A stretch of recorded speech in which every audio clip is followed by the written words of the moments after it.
11ஆம் பாவகம். அந்த பாவகம் ஒரு மிக மிக ஜனனத்தில் 11ஆம் பாவகம் மிக மிக முக்கியமான பாவகம். எல்லாரும் அந்த 11ஆம் பாவகத்தை பலவிதமான விஷயங்களாக நம்முடைய ஜோதிட சாஸ்திரங்கள் சொல்லப்படுது. என்ன? லாபஸ்தானத்துக்கு உண்டான கணக்கு. அதுபோக மிகப்பெரிய வாழ்க்கையில மாற்றத்தையும் 11ஆம் இடத்துக்கு அதிபதியினுடைய கிரக திசை புத்திகள் ராஜயோகத்தை தரும் என்று சொல்லப்படுகிறது. யோகங்கள்ல நம்முடைய முன்னோர்கள், நம்முடைய கிரந்தங்கள், நூல்கள் கொடுக்கக்கூடிய யோகங்கள் அனைத்து விதமான யோகங்களும், அதாவது அனபாய யோகம், சுனபாய யோகம், அகண்ட சாம்ராஜ்ய யோகம், குருச்சந்திர யோகம், குருமங்கல யோகம், சசி யோகம், கசகேசரி யோகம், இந்த மாதிரி இடங்கள்னா 108 வகையான நாம யோகங்கள்ல கிரக யோகங்கள் இருக்குது.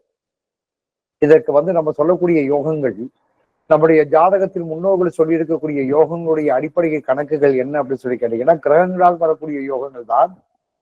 இப்ப இந்த அனபா யோகம், சுரபா யோகம், அகண்ட சாம்ராஜ்ய யோகம், தனலட்சுமி யோகம், மகாலட்சுமி யோகம், அதுபோக துருவ யோகம், கசகேசரி யோகம், சந்திரமங்கல யோகம், இப்படி பல வகையான யோகங்களை கிரகங்களால் சொல்லப்பட்டிருந்தாலும் கூட இந்த கிரகங்கள் செயல்படுத்தக்கூடிய தன்மை எது அப்படின்னு சொல்லி கேட்டீங்கன்னா, ஜாதகத்தினுடைய அடிப்படையில 11ஆம் பாவகத்தினுடைய அடிப்படையில தான் கிரகங்களுடைய யோகங்கள் செயல்படும் என்பதுல அன்னைக்கு அவர்கள் அறிந்த, தெரிந்த, புரிந்த விஷயத்தை சொல்லியிருக்கிறாங்க. இன்னைக்கு நம்ம நூல்களை வச்சுதான் நம்ம சொல்லிட்டு இருக்கிறோம்.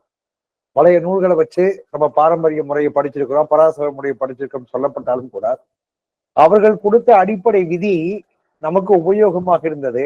ஆனால் பலாபலன்கள் விதிகள் சரியாக வருதுன்னு கேட்டீங்கன்னா, காக்கா உட்காரும் போது படம்பலம் இருந்த கதையாகத்தான் இருக்கும். 11ஆம் பாவகம் என்பது ஒரு மனிதனுடைய வாழ்க்கையில முன்னோர்கள் செய்திருக்கக்கூடிய புண்ணிய காரியங்கள் அனைத்தும் சேமித்து வைத்திருக்கக்கூடிய பெட்டகம் உங்களுக்கு அடிக்கடி நான் சொல்லியிருக்கேனா? அப்ப இந்த 11ஆம் பாவகம் என்று சொல்லக்கூடிய கணக்குக்கு ராகு பகவான் தலைமை பொறுப்பு ஏற்று நடக்கிறாரு அப்படின்னா, காலபுருஷத்திற்கு 11ஆம் இடம் கும்பராசி மண்டலம். அந்த கும்பராசி மண்டலம், கும்பம் என்பது என்னன்னு கேட்டீங்கன்னா மர்மமான விஷயங்களை அடக்கி இருக்கக்கூடிய கணக்கு. கும்பராசி மண்டலம் அதாவது பாவங்களை தவிர்த்து புண்ணியங்களை சேர்த்து வைத்திருக்கக்கூடிய இடம் ஒரு மனிதனுடைய வாழ்க்கையில் இருக்கக்கூடிய 11ஆம் பாவகம் என்று சொல்லக்கூடிய கணக்கு. அப்ப இந்த 11ஆம் பாவகத்துக்கு உண்டான நம்ம கரணாதிபதி என்று சொல்லக்கூடிய கணக்குப்படி பார்க்கும் பொழுது, கரணாதிபதி ஒரு ஜனன ஜாதகத்தில் இருக்கக்கூடிய கரணாதிபதி. அவருக்கு எந்த பாவகத்தின் வாயிலாக கருணாதிபதி செயல்படுவார்னு சொல்லி கேட்டீங்கன்னா, 11ஆம் பாவகத்தோடு தொடர்பு பட்டுதான் கருணாதிபதி செயல்படுவாரு. ஏன்னா இந்த கருணாதிபதியினுடைய நிலைப்பாடுகள் ஒரு மனிதனுடைய ஜாதகத்தினுடைய அமைப்புக்கு என்ன கேட்டீங்கன்னா, புண்ணிய கர்மாவோடு முன்னோர்கள் செய்திருக்கக்கூடிய புண்ணிய கர்மாவுடைய தொடர்போடு தான் 11ஆம் இடத்துக்கு அதிபதிக்கும் கருணாதிபதிக்கும் தொடர்பு இருக்கு.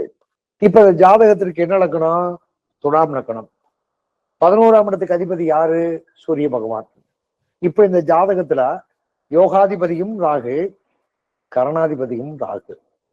நம்ம நாம யோகங்கள்ல யோகாதிபதியும் கரணாதிபதியும் ஒரு தனி மனிதனுடைய ஜாதகத்தில் இருந்து விட்டால் அந்த ஜாதகம் மிகப்பெரிய உத்தமமான யோகத்தை தரும்னு நம்ம பொதுவா சொல்லியிருக்கிறோமா இல்லையா? யோகாதிபதியும் கரணாதிபதியும் இருவரும் ஒருவராகிவிட்டால் ஜாதகத்தில் யோகப்படணும் அப்படின்னு சொல்லியிருக்கிறோம். இப்ப இந்த ஜாதகத்தினுடைய கணக்குக்கு லக்கணத்திற்கு 11ஆம் இடம் என்று சொல்லக்கூடிய சூரியனுக்கும் கரணாதிபதிக்கும் ஒரு தொடர்பு இந்த ஜாதகத்துல இருக்குதான்னு பாருங்க. இருக்குதா? இல்ல. கரணாதிபதி யாரு? ராகு பகவான். சரி, 11ஆம் இடத்துக்கு அதிபதி யாரு? சூரிய பகவான். சரி, இப்ப ராகுக்கும் கர்ணாதிபதிக்கு பார்வையோ அல்லது நட்சத்திரமோ கிரகங்களோ ஏதாவது இருக்கா? இல்லைங்க. 11ஆம் இடத்துக்கு அதிபதிக்கு கர்ணாதிபதிக்கு தொடர்பு இருக்கணும்னு அப்படி சொன்னோம்னா இல்லையே. ஐயா 3ஆம் பார்வையா ராகு பாக்குதுங்க ஐயா 11ஆம் இடத்தை. 3ஆம் பார்வையாக 11ஆம் இடத்தை எப்படிமா பார்க்கும்? ராகு கடகத்துல உட்கார்ந்துருக்கிறாருமா. 3ஆம் பார்வையாக பின்னோக்கி பார்வை எந்த பார்வையாக பார்க்கும்? ஆமா, மிதனத்துல இருக்குதான்னு முதல்ல பாவக ரீதியாக பார்க்க. லக்கண புள்ளி எதுக்குமா? அம்மா சுவாதி 3. ரைட், சுவாதி 3. ராகு நிக்கிறது எங்க நிக்கிறான்? ராகு நிக்கக்கூடிய நட்சத்திர சாரம் எது? சனிச்சாரம். சரி, பாவக ரீதியாக மிதனத்துக்கு போயிருக்கிறான்னு கொஞ்சம் பாருங்க. இல்லைங்க. ராகு நிக்கக்கூடிய நட்சத்திரம் என்ன நட்சத்திரம்? நட்சத்திர பாதம் என்ன? பூசம் ஐயா. பூசம் எத்தனாம் பாதம்? 3ஆம் பாதம் ஐயா. பாவகம் மாற்றம் இருக்கா இல்லையா மட்டும் பாருங்க. இப்ப சுவாதி நட்சத்திரம் 3ஆம் பாதத்துல லக்கண புள்ளி அமைஞ்சிருக்கு. சரியா? சரிதானே? சரியா இல்லையா? ஆமா ஆமா ஐயா. ஆமாங்க. ஆமாங்க ஐயா. விருச்சிக லக்கணத்துக்கு வர்றதுக்கு எத்தனை பாதம் இருக்கு? சுவாதி 3, சுவாதி 4, 5 பாதம் இருக்குது. சரியா? இப்ப ராகு எத்தனை பாதத்துல இருக்கிறாரு? ராகு எத்தனாம் பாதத்துல இருக்கிறாரு? 4 பாதத்துல இருக்கிறாரு ராசி மண்டலத்துக்கு. சரியா? ஆமாங்க ஆமாங்க ஐயா. அப்ப 4 பாதத்துல இருந்து இந்த 5 பாதத்துக்கு இருக்கும்போது பாவக மாற்றத்துல வந்து மிதனத்துக்கு வருமா வராதா? அதை மட்டும் சொல்லுங்க. வந்துதான் தீரணும். வரும் ஐயா. வந்துதான் தீரணும். அதுதான் 11ஆம் பாவகத்துக்கு உண்டான கணக்கு. இப்ப என்ன கேட்டீங்கன்னா, நல்லா பாத்துக்கிறேங்க. பாவகத்திற்கு விருச்சிக துலாம் ராசி மண்டலத்துல லக்கணத்துல இருந்து விருச்சிக ராசி மண்டலத்தினுடைய முடிவு 5 பாதத்துல முடியுது. இப்ப ராகு நிக்கிறது 4 பாதத்துக்குள்ள இருக்கும்போது கண்டிப்பாக பாவக மாற்றத்துல வந்திருக்குமா வராதா? அதை மட்டும் கன்ஃபார்ம் பண்ணி சொல்லுங்க. ஐயா வராதிங்க. ஏன்னா லக்ன புள்ளி சுவாதி 3ஆம் பாதம் வருவீங்க. ராகு வந்து பூசம் 3ல வருவீங்க. வர்றது கொஞ்சம் டைம் முன்ன பின்ன அவர் கொடுக்கறது முன்ன. இருங்க ஐயா. சுவாதி எத்தனை 3ஆ? ஆமாங்க. 4ஆ? அடுத்து சுவாதி 4ஆ? ஆமாங்க. விசாகத்துல 1ஆம் பாதம் 2ஆம் பாதம் எத்தனாம் பாதம் இருக்கு? 3 பாதம் 5 பாதம் இருக்கா? ஆமாங்க. துலாம் ராசி மண்டலத்துக்கு. ஆமாங்க. ரைட்டு. இப்ப கடகராசி மண்டலத்துல வந்து கடைசி பாதம் கடகராசி மண்டலத்தினுடைய முதல் தொடக்க பாதம் எதுல நிக்குது? புனர்பூசம் 4. ரைட்டு. இப்ப வந்து ராகு நிக்கக்கூடியது பூசம் 1, 2, 3. சரியா? 3. ஆமாங்க. சரியா? அப்ப இதுல வந்து பாத்தீங்கன்னா 5ல இருந்தா மட்டும்தான் பாவக மாற்றத்துக்கு வராது. இப்ப இதுல வந்து பாவக மாற்றம் இருக்கா இல்லையான்றதை கன்ஃபார்ம் பண்ணணும். லக்கணப்புள்ளி வந்து சுவாதி 3, 4, விசாகம் 1, 2, 3 5 பாதத்துக்குள்ள லக்கணம் வந்து இந்த ஜாதகத்துக்குள்ள அமைஞ்சிருக்குது. லக்கணப்புள்ளி உதயத்திலிருந்து லக்கணப்புள்ளி முடிவுக்குள்ள 5 பாதத்துல இருக்குதா இல்லையா? இருக்குது ஐயா. இப்ப இது பாவக மாற்றம் இல்லைன்னா பூச நட்சத்திரம் 4ஆம் பாதத்துல இருந்தா மட்டும்தான் பாவக மாற்றம் இல்லைன்னு நம்ம கணக்கு வச்சுக்கலாம். காரணம் என்ன கேட்டா, புனர்பூசம் 4ஆம் பாதம் கடகராசியினுடைய உதய பகுதி பூசம் 1, 2, 3, 4 இப்படி இருந்தா மட்டும்தானே இந்த லக்கண புள்ளிக்கும் இந்த ஜாதகத்தில் இருக்கக்கூடிய லக்கண புள்ளிக்கும் கடகராசி மண்டலத்தில் இருக்கக்கூடிய ராகு நிற்கக்கூடிய லக்கண புள்ளிக்கும் 5ஆம் பாதத்துக்கும் பாவக மாற்றங்கள் வராம இருக்கும். வருமா வராதா? கரெக்டாங்க. நீங்க சொல்றது கரெக்டாங்க. சரியா? ஏன்னா யாருடைய ஜனன ஜாதகத்திலையும் 11ஆம் பாவகத்துக்கு அதிபதிக்கும் கரணாதிபதிக்கும் ஒரு தொடர்பு இல்லாமல் இருந்து விட்டால் ஒண்ணு கால கணிதத்தினுடைய நேரம் தவறுதலாக இருக்கும், அதாவது பாவக மாற்றத்தின் மாறி இருக்கும். இதுதான் கணக்கே. இப்ப இந்த அமைப்பு படி பார்க்கும் பொழுது 11ஆம் இடத்துக்கு அதிபதி சூரியன். இந்த சூரியனா இருக்கிறாரா? 11ஆம் சூரியன் தான் 11ஆம் இடத்துக்கு அதிபதி. இப்ப இந்த ஜாதகத்துல மகேந்திர நாம யோகத்திலையும் பாலவகரணத்திலையும் பிறந்திருக்கிறாங்க. லக்கண புள்ளி யோக நட்சத்திரத்தில் அமர்ந்திருக்கிறது. அப்ப இந்த ஜாதகம் சுப ஜாதகமாகத்தான் இருக்கும் அப்படின்னு சொல்லப்பட்டாலும் கூட இந்த 11ஆம் பாவகம் இந்த ஜாதகத்துல என்ன ஆயிருக்குது? முடக்காதிபதி ஆயிடுச்சா? முடக்குங்க. யாருடைய ஜாதகத்தில் வந்து 11ஆம் பாவகம் யோகத்தன்மை இருந்தாலும் 11ஆம் பாவகத்துக்கு உண்டான கணக்குகளில் கரணாதிபதி இருந்தாலும் அந்த ஜாதகத்தில் வந்து உத்தமமான ஜாதகம். அந்த ஜாதகத்தை யாரும் வழிநடத்த வேண்டிய அவசியம் உள்ள தானாவே வந்துருவாங்க. ஆனால் 11ஆம் பாவகம் என்று சொல்லக்கூடிய கணக்குக்கு 11ஆம் இடம் பாதிக்கப்பட்டால் முடக்காதிபதியாகவோ அதற்கு அடுத்தபடியாக அவயோகியாகவோ 11ஆம் பாவகம் பாதிக்கப்பட்டால் அந்த ஜாதகத்திற்கு வாழ்க்கையில தன்னுடைய வாழ்க்கை சம்பந்தப்பட்ட விஷயத்துல இவர் படிச்சிருப்பாரு, வேலை செய்வாரு, உழைப்பாரு, வெளியே பேரும் புகழும் இருக்கலாம். ஆனால் தன்னுடைய குடும்ப வாழ்க்கை சம்பந்தப்பட்ட விஷயத்துல தான் பிறப்பு குடும்பமும் தான் இணைத்து கொண்ட வாழ்ந்த குடும்பமும் தனக்கு பின்னாடி வரக்கூடிய சூழ்நிலைகள்ல நிச்சயமாக இவருடைய வாழ்க்கையில மிகப்பெரிய தோல்வியை சந்திக்க வேண்டிய கட்டாயம் இருக்கும். 11ஆம் பாவகம் பாதிக்கப்பட்டவங்களுக்கு 2 வகையான விஷயங்கள்ல மிகப்பெரிய பாதிப்பை சத்தம் இல்லாமல் கொண்டாந்து கொடுத்துரும். யாரு சத்தம் இல்லாம கொண்டாந்து கொடுப்பாங்க நீங்க கணக்கிட்டு பார்க்கும் பொழுது, முதல்ல குடும்ப வாழ்க்கையை பாதிப்பை செய்யும். 11ஆம் பாவகம் பாதிக்கப்பட்டவங்களுக்கு இயற்கையாவே சுக்கிரன் பாதிக்கப்பட்டவர். நல்லா பாருங்க, நீங்க யார் எடுத்தாலும் பாருங்க, 11ஆம் பாவகம் லக்னத்திற்கு எந்த பாவகம் இருந்தாலும் சுக்கிர பகவான் கண்டிப்பாக பாதிப்பை சந்தே தீருவார். எதிர்பாராத நிகழ்வுகள், அதாவது இவருடைய இந்த 11ஆம் பாவகத்திற்கு உண்டான பாதிப்பு இருக்கக்கூடிய கணக்குகள்ல என்ன அப்படின்னு சொல்லி கேட்டீங்கன்னா, இவருடைய வாழ்க்கையில எதிர்பாராத மனதை கரைக்கக்கூடிய விஷயங்கள், கண்ணீரோடு வாழ்ந்த கணக்குகள், கரைந்த கண்ணீர்களோடு இருக்கக்கூடிய சூழ்நிலைகளை இந்த ஜாதகர் கண்டிப்பாக சந்தித்து தீர்ந்துக்கணும். அப்ப இந்த யோகாதிபதியும் கர்ணாதிபதியும் வேலை செஞ்சிருக்காங்கன்னு கேட்டா வேலை செய்யணும். செய்யல, செய்யாது.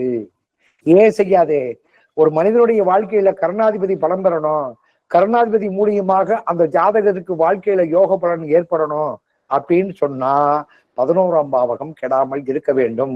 இந்த ஜாதகத்துல மெயினா நீங்க தெரிஞ்சுக்கிறீங்க, 11ஆம் இடத்தில் 11ஆம் இடம் கெடாமல் இருந்தாலும் பரவாயில்ல, 11ஆம் இடத்தில் ஒரு காரியங்களை நீங்கள் செய்யும் பொழுது, திருமணமோ தொழிலோ படிப்போ அல்லது புதிய முயற்சிகளோ எந்த விஷயத்தை செய்யும் பொழுது உங்களுடைய முடக்காதிபதியோ அவயோகியோ தீசூனியாதிபதியோ கோச்சாரத்தில் அந்த பயணத்தை பயணிக்காத ஒரு அதாவது பாவகிரகங்கள் என்று சொல்லக்கூடிய சனியோ ராகுவோ கேதுவோ கிரகங்களுடைய வரிசையில் அந்த 11ஆம் பாவகம் பாதிக்கப்பட்டிருக்கும் பொழுதே அல்லது 11ஆம் பாவகத்தில் யாருடைய ஜாதகத்திலையும் சனி பகவான் ராகு பகவான் கேது பகவான் கோச்சார பயணம் பயணிக்கும் போது அது அவங்களுக்கு சுபத்தன்மையான விஷயங்களை எடுக்கக்கூடாது, கையில் எடுக்கக்கூடாது. இது ரொம்ப முக்கியமான விஷயம். அதுபோக 11ஆம் பாவகம் பாதிக்கப்பட்டவர்களுக்கே அந்த இடத்தில் அதாவது கண்டிப்பாக பாவகிரகங்கள் பயணிக்கக்கூடிய காலகட்டத்தில் நிச்சயமாக கடுமையான பாதிப்பு ஏற்படும். இப்ப இந்த ஜாதகத்துல 11ஆம் பாவகம் என்று சொல்லக்கூடிய ஆத்ம காரகன் என்று சொல்லக்கூடிய சூரிய பகவான் கேட்டுட்டான். ஆனால் யோகாதிபதியும் கர்ணாதிபதியும் ராகு. அப்ப அந்த ராகு எங்க இருக்கிறான்? லக்கணத்திற்கு எத்தனாம் இடத்துல போய் உட்கார்ந்துருக்கான்? 10ஆம் இடத்துல போய் உட்கார்ந்துருக்கிறான். 10ல் ஒரு பாவி இருக்க வேண்டும். ஆனா அந்த ராகு கடகத்துல போய் இருக்கனால, யோகாதிபதி என்று சொல்லக்கூடிய ராகு கடகத்துல இருக்கின்ற காரணத்தினால இந்த ஜாதகத்தில் யோகம் இருக்கிற மாதிரி இருக்கும், ஆனால் பயன்பாட்டுக்கு வருமானு கேட்டா வராது. இவருடைய முக்கியமாக 11ஆம் பாவகம் பாதிப்புக்குண்டான கணக்குக்கு சத்தமில்லாமல் குடும்ப வாழ்க்கையும், சத்தமில்லாமல் ஜீவனத்தையும், சத்தமில்லாமல் இவருடைய வாழ்க்கையில பாத்தீங்கன்னா மிகப்பெரிய அதாவது ஒரு குறிப்பிட்ட காலகட்டத்தில் மனதை கரைக்கக்கூடிய பெரிய மிகப்பெரிய சோதனையை, வெளியே சொல்ல முடியாத சோதனையை இவர் சந்திக்க வேண்டிய கட்டாயம் கண்டிப்பா இருக்கும். நீங்க சொன்னது அத்தனையுமே உண்மையா? ஆனா இப்ப நம்ம என்ன சொல்லணும்? ஜாதகத்துல ராகு 10ல் பலமாக இருக்கிறான், கர்மஸ்தானத்தில் இருக்கிறான், யோகாதிபதியும் கர்ணாதிபதியும் இருக்கிறார். இப்ப எங்க என்னாச்சே? அப்ப லக்கண புள்ளி யோகாதிபதி கர்ணாதிபதியினுடைய புள்ளி லக்கண புள்ளியாக இருந்தாலும் இந்த ஜாதகத்தினுடைய அமைப்புக்கே 11ஆம் பாவகம் என்று சொல்லக்கூடிய கணக்கே யோகாதிபதியும் கர்ணாதிபதியும் இந்த ஜாதகத்தில் பலம் பெறவே இல்லை.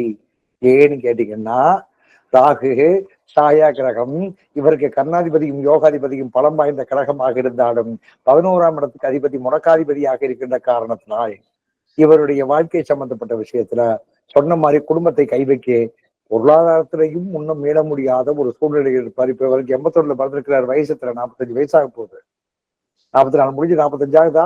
ஆமா. ஆனால் இது குடும்ப வாழ்க்கை பொருளாதார சம்பந்தப்பட்ட விஷயம் இருந்தாலும் இவருக்கு தனிப்பட்ட முறையில் ஒரு யோகாதிபதி கர்ணாதிபதிக்கு உண்டான பவரு ஒண்ணு இவர் படிச்சிருப்பாரு, இல்லாட்டா ஏதாவது மக்கள் மத்தியில ஒரு முன்னுரிமையான ஒரு சூழ்நிலைகளை இருப்பாரு, ஒரு மிகப்பெரிய ஒரு திறமையானவராக மதிக்கப்படுவார், சமூகத்தில் இவருக்கு அந்தஸ்து இருக்கும். ஆனால் குடும்ப வாழ்க்கையில் பாதிப்பு. இந்த 11ஆம் பாவகத்துக்கு உண்டான கிரகம் மிக மிக ஒரு மனிதனுக்கு என்ன கடிவாளம் போடுற மாதிரி ஒரு கிரகத்தினுடைய தன்மை 11ஆம் இடத்துக்கு உண்டான கிரகம் மிக மிக கவனமாக கவனிக்கப்பட வேண்டிய கிரகம். சரி, இவருக்கு 11ஆம் பாவகம் சூரியன் பாதிக்கப்பட்டிருக்கு, இது என்ன ஊழ்வினை கர்மா புண்ணியமானு கேட்டீங்கன்னா புண்ணியமே இல்லை அந்த குடும்பத்துல. அப்ப இவரோட உடன் பிறந்தவர்கள், இவருடைய தகப்பன், தகப்பனுடைய தகப்பன், இந்த 3 தலைமுறைகளாக என்னன்னு கேட்டீங்கன்னா ஒரு பொருளாதார முன்னேற்றம் இல்லாமல், குடும்பம் சார்ந்த விஷயங்களுக்கு உண்டான முன்னேற்றங்கள் இல்லாமல், சந்ததி விருத்திகள் இல்லாமல் வாழ்ந்து கொண்டிருக்கிறார்கள் என்று அர்த்தம். எத்தனை தலைமுறையா? 3 தலைமுறைகளாக இந்த குடும்பத்தினுடைய அமைப்புக்கு பாதிப்புல இருக்குது என்பது அர்த்தம். அப்ப இந்த ராகு பகவான் கணக்குப்படி என்ன கேட்டீங்கன்னா ஊழ்வினை கருமாவுடைய கணக்கு, நம்ம சொல்லக்கூடிய கணக்கு என்னன்னு கேட்டீங்கன்னா 7 மாசத்தில் ஒரு குழந்தை கருவாகி கொண்டிருக்கும் பொழுதே நட்சத்திரத்தில் 6வது நட்சத்திரம் திருவாதிரை நட்சத்திரம், ஒரு தாயினுடைய கருவுக்கு முதல் மாசம் 7வது மாசம் கருவில் வளர்ந்திருக்கக்கூடிய கிரக தோஷத்தை நிவர்த்தி பண்ணுவதற்கு உண்டான காரணம் என்னன்னு கேட்டீங்கன்னா 7ஆம் இடத்திற்கு 11ஆம் இடம் எத்தனாம் இடம் சொல்லுங்க பார்க்கலாம். ஒரு ஜனன ஜாதகத்துல 7ஆம் இடத்துக்கு 11ஆம் இடம் எத்தனாம் இடம்? 5ஆம் இடம். இதுதான் அந்த 7ஆம் மாசத்தில் செய்யக்கூடிய 7வது மாசத்துல கருவு உருவாகக்கூடிய காலகட்டத்துல ஒரு ஆண் பெண் இணைவு, அப்பொழுதுதான் அந்த குழந்தையுடைய கர்மாவை பதிவு செய்யும். இதை விட முக்கியமான விஷயம் என்ன கேட்டீங்கன்னா இவர்களுடைய தகப்பன் சூரியன் லக்கணத்திற்கு 11ஆம் இடம் சூரியன் முடக்காதிபதி ஆகின்ற காரணத்தினால் அவர் லக்கணத்திற்கு 6ஆம் இடத்துல போய் அமர்ந்திருக்கின்ற காரணத்தினால் இவர்களுடைய தகப்பன் வரிசையில் தகப்பனோ, தகப்பனோடு உடன் பிறந்தவர்களோ, மற்றவர்களோ, தகப்பனுடைய தகப்பன் விஷயங்களோ அரசு சம்பந்தப்பட்ட விரோதத்தில் கண்டிப்பாக சிறைவாசம் அல்லது பாதிக்கப்படக்கூடிய குடும்பத்தில் இருந்துதான் இவர் இந்த ஜாதகர் பிறந்திருக்கார் என்பதில் எந்த விதமான எல்லளவும் மாற்றமில்ல. இவங்க குடும்பத்துல யாராவது ஒரு குழந்தை பிறந்திருந்தால் அந்த குழந்தை பிறந்த சமயத்தில் அந்த குழந்தையை பெற்றெடுத்த தகவன் சிறைவாசம் செல்வான் அல்லது தன்னை அந்த இடத்தை விட்டு வெளியேறி போகக்கூடிய சூழ்நிலைகளை செய்யும். ஏன்னு கேட்டீங்கன்னா 11ஆம் பாவகத்துக்கு உண்டான கிரகம் ராகு தகப்பன் சம்பந்தப்பட்ட விஷயத்தை மட்டும்தான் சொல்லும். ஏன் சொல்றேன் அப்படின்னு கேட்டீங்கன்னா 11ஆம் பாவக அதிபதி அவனுக்கு 9ஆம் இடம் என்று சொல்லக்கூடிய செவ்வாயினுடைய மேஷத்துல வீட்டுல உட்கார்ந்து அவயோகி என்று சொல்லக்கூடிய சுக்கிரனோடு அமர்ந்திருக்கின்ற காரணத்தால் இது நடந்திருக்கும். இவருக்கு ஜாதகத்தில் இருக்கக்கூடிய யோக பலன் வரும் 11ஆம் பாவகத்துக்கு உண்டான கணக்கு இதுதான் கணக்கு. 11ஆம் பாவகம் பாதிக்கப்பட்டால் நிச்சயமாக 3 தலைமுறைகள் அந்த குடும்பம் பெரிய முன்னேற்றங்கள் ஏற்படுவதற்கு வாய்ப்பே கிடையாது. அப்ப 11ஆம் பாவகம் பாதிக்கப்படும் போது இவருடைய ஜாதகத்துல ராகு பகவான் யோகாதிபதி கர்ணாதிபதியாக இருக்கின்ற காரணத்தினால் இந்த ராகு பகவான் ஜனன ஜாதகத்துல மோட்ச ராசி மண்டலம் என்று சொல்லக்கூடிய கடகராசி மண்டலத்தில் சனி பகவானுடைய சாரம் வாங்கியிருக்கின்ற காரணத்தினால் இவர்களுடைய குலதெய்வ வழிபாடோ அல்லது என்ன அப்படி கேட்டீங்கன்னா குலதெய்வ வழிபாடு நிச்சயமாக கண்டிப்பாக இருப்பதற்கு வாய்ப்புகள் ரொம்ப குறைவு. ஏன் இந்த ராகு இந்த மாதிரி வந்திருக்கிறார்ன்ற விஷயத்த நம்ம இப்ப இவருடைய ஊழ்வினை கர்மாவை நம்ம என்னதுன்னு பார்க்க போறோம். விதி எழுதிடலாமா? 11ஆம் பாவகத்திற்கு தலைமை பொறுப்பு ஏற்று நடத்தக்கூடிய கிரகம் ராகு, அதில் உள்ளே பாதிப்பை கொடுக்கக்கூடிய கிரகம் சுக்கிரன்.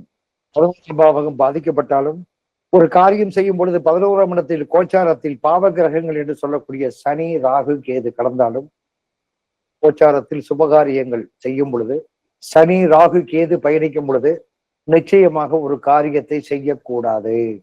சனி ராகு கேது பயணிக்கும் பொழுது சுப நிகழ்ச்சிகளை செய்யக்கூடாது. இதனுடைய பாதிப்பு சுக்கிரனுடைய காரகத்துவத்தைத்தான் பாதிக்கும். திருமண முறிவு, குடும்ப வாழ்க்கையில் பிரிவு, பிளவு, வாகனத்தினால் ஏற்படக்கூடிய பாதிப்பு, வாகன பாதிப்பு, விபத்து, தொழில் முடக்கம், அரசு விரோதம் அனைத்தும் ஏற்படும்.